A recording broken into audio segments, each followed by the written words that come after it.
has historically played a few double neck guitars, usually one-off hand-built monstrosities like his yellow and black striped Kramer, but none of them were based on his signature models, except for one.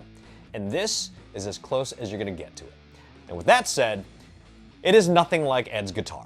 This is the OLP double neck 12-string, 6-string, kinda Eddie Van Halen guitar, but not really.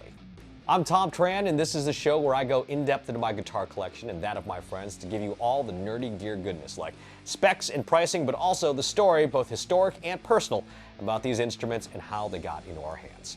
This is the story behind the strings. Based on the Ernie Ball Music Man Edward Van Halen's signature guitar body style, or as some people know it, the Axis guitar, this is the OLP double neck 12-string, 6-string electric guitar. Now before we get started, I know there are going to be some keyboard warriors out there ready to rage in the comments that is not Ed's double neck. Yeah, I know, that's why I said this is nothing like Ed's literally 30 seconds into the video and probably in the title of the video too. But people have asked me about this guitar from the title sequence, and it's got a tangential connection to Ed, so that's why we're doing an episode about this guitar.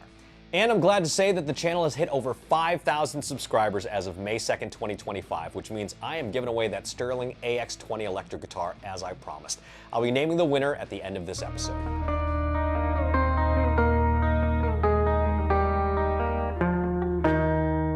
Now, let's get started with the specs.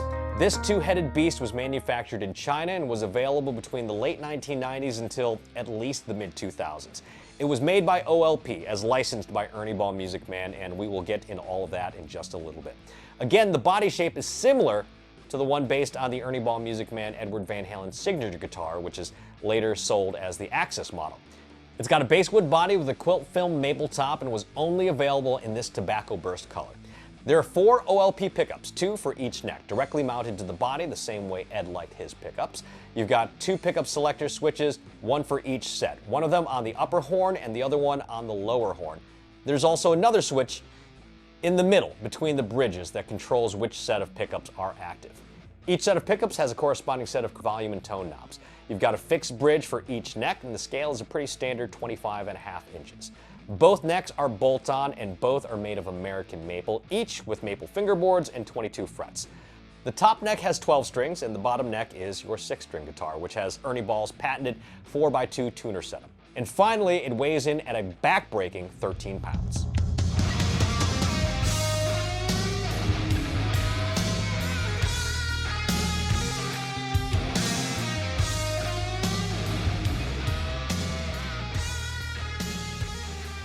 Now, as we talked about in an earlier episode, OLP as a company went out of business around 2008, so these double necks aren't made anymore. But they're in this weird place of being like kind of rare, but I also see them available for sale online like all the time, either on Reverb or the used section of a retailer's website. So if you want one, you can probably find one.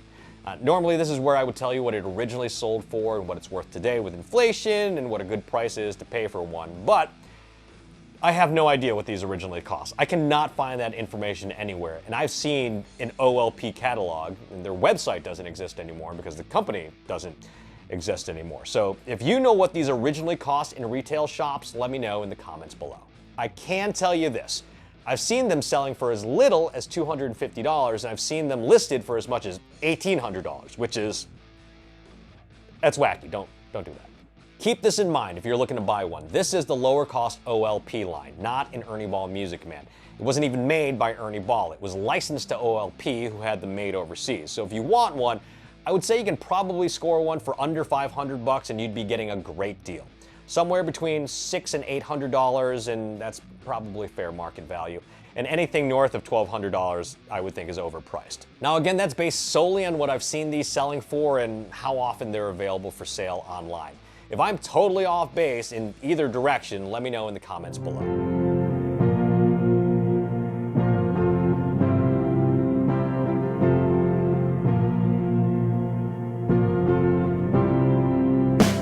Now, throughout his career on special occasions, Edward Van Halen would play a double neck guitar, like his yellow and black striped Kramer during this live performance of Cathedral, or a similar model painted with his famous red, white, and black stripe pattern. And during his Ernie Ball Music Man era between the early and mid-1990s, a very special double neck was used during live performances of the song Spanked from the band's For Unlawful Carnal Knowledge record.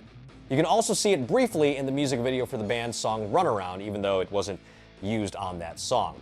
It was a purple Ernie Ball Music Man signature double neck that looked kinda like this one, but only kinda, like only a little. I mean, it has the same body shape and two necks, and that is about where the similarities end. The instrument Ed used was not a 12-string 6-string. It was a double neck, but with a baritone top neck and a fixed bridge tailpiece with two lipstick-shaped pickups, and the bottom neck was a standard Ernie Ball Music Man Edward Van Halen signature model neck with a Floyd Rose. There is an interview where Ed describes it as having a hollow body bass on top, and I'll link that interview in the show notes. There was also a red model made for Ed too, but that guitar was never commercially available. As far as I know, there were only two made, the purple one and the red one, and they were both made for Ed. So what's the deal with this guitar? Why does this even exist? Again, OLP as a company went out of business in the late 2000s, so there's no real exact record of why they made this guitar, but I'd have to imagine that a lot of Van Halen fans saw Ed's double neck and they wanted one, but having a baritone top neck is a very specific instrument. Even Ed only used it live for the song Spanked, and how many people are going to spend money on an instrument that's really only suited for one song? It's a lot easier to sell a 12-string 6-string than it is to sell a baritone with a standard 6-string.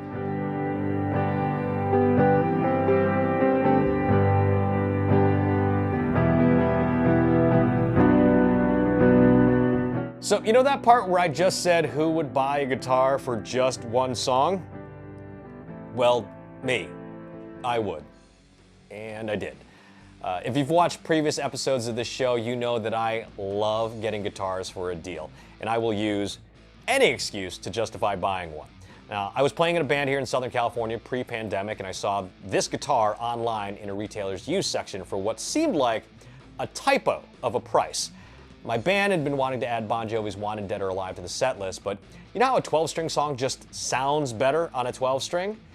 Well, I saw this one for a crazy price, and I was like, well, this is clearly the universe telling me that I need to add the song to the set list, which means I need this guitar. So click here, verify there, put in my credit card information, Bob's your uncle. The next thing I know, I get this guitar for a steal. And since I was already playing Eddie Van Halen signature models on stage already, it just fit.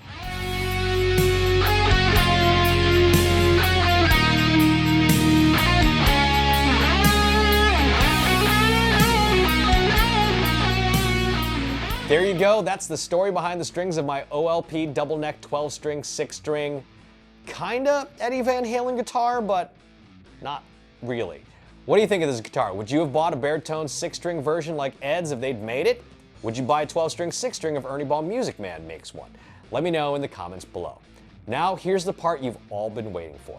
After over a year of doing episodes of The Story Behind the Strings, the channel has hit 5,000 subscribers, and thanks for that.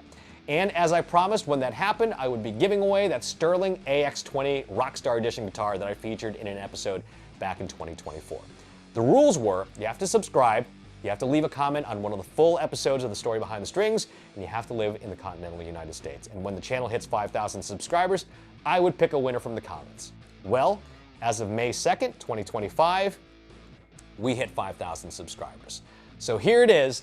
The winner of the Sterling AX20 Rockstar Edition guitar is Mr. Slushy22.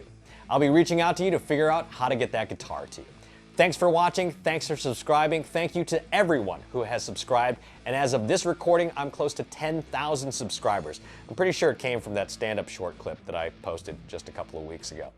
Our next goal is 50,000 subscribers, and I'll have to figure out a cool giveaway for that one. So please tell your friends, like the episode, subscribe to the channel, let your rocker friends know about the show. Hey, do you know about my new podcast, Comedy on 11? It's a show where I talk to my comedian friends about comedy and music, and we turn the laughs up to 11. It's a lot of fun, and I drop a new episode every Tuesday here on YouTube or on your favorite podcatcher of choice. So make sure you check that out, subscribe, and tell your friends about that show too. That's going to be a lot of fun. Check that out. If you want to support the show even further, you can support the channel by checking out our Patreon page where you can be a roadie, a guitar tech, or a hired gun and get perks like shout-outs and cool swag. I finally got that Patreon thing fixed. You can also grab one of my custom t-shirts like this one at my custom t-shirt shop, ThomTranShop.com, thanks to TeePublic. Please follow me on all the places, including Facebook, Instagram, and Threads, and don't forget my stand-up comedy dates are available on my website, ThomTran.com. Thanks again, and remember to let the strings tell your story.